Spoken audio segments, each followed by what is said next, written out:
In addition to the Robert Mueller special prosecutor investigation into the Trump administration going on right now, there are also investigations happening in both the House and the Senate into potential Russian collusion or any other wrongdoing by the Trump administration.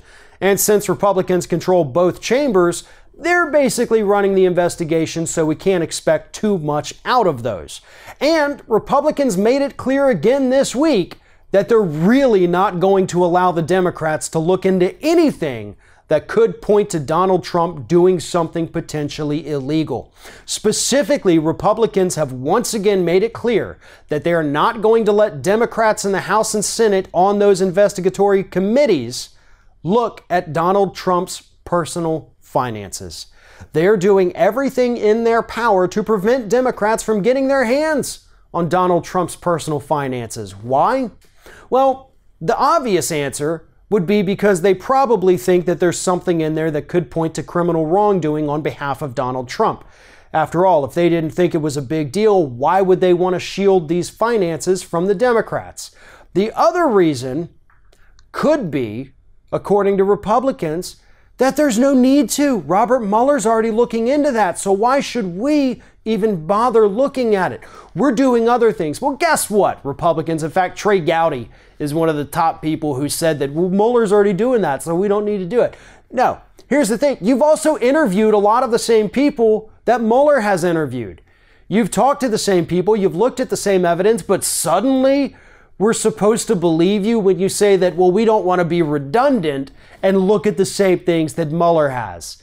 No, what you want to do is protect Donald Trump because you think that in the end, if he's exonerated, you'll be rewarded somehow. But that's not going to happen. Donald Trump may or may not be guilty of something, and if he's found to have not done anything wrong and he continues throughout the tenure of his presidency, he's not going to reward you. You're not going to get anything special out of this. And at the end of the day, being associated with this guy is probably going to do a lot more damage to your career than releasing his tax returns and getting a few angry tweets from him could ever do. Everybody knows what you're trying to do and why you're trying to do it.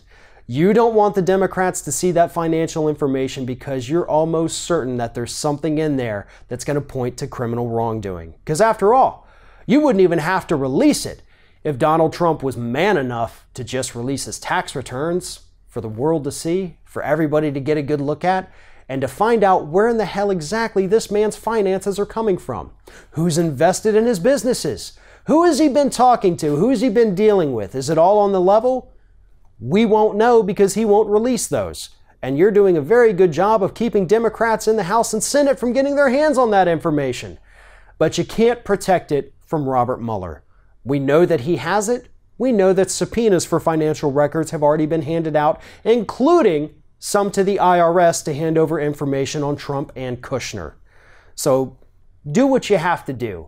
But at the end of the day, if there is criminal wrongdoing there, it's going to come out one way or another.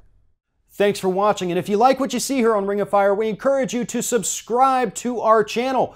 You can see the little subscribe button down there, but if you're watching it on another device where you can't see it, go to youtube.com/TheRingOfFire, hit subscribe, be notified every time we get a new video.